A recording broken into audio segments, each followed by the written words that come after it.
Civil Media. Следното прашање на Александар Панајотов: како сметате дека со намалување на буџетските средства за здравството и културата ќе придонесете за подобар живот? Ако се веќе урегисани со приватизација на здравството, уште повеќе ќе се влоши.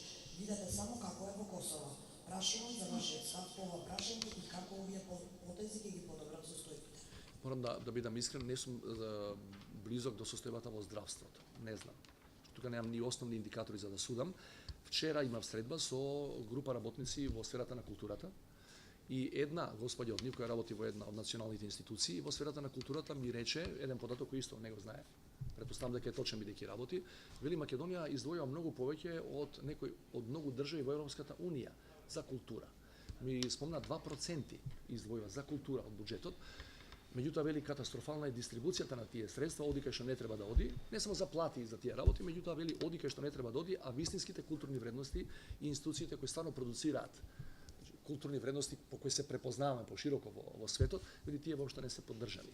Значи пари наводно има доволно, вели, само е лоша дистрибуцијата и тоа не враќа до проблемот на непостоење или на мал број на културни менаџери во културата кои тоа ќе знаат да го направат. За жал, партизацијата која беше долги години си го направи своето и ние таму имаме денеска партиски војници на кои им е битно само улебието и да кажат дека се вработени, а немаат поим од областа во која се, па не па да придонесуваат во таа сфера.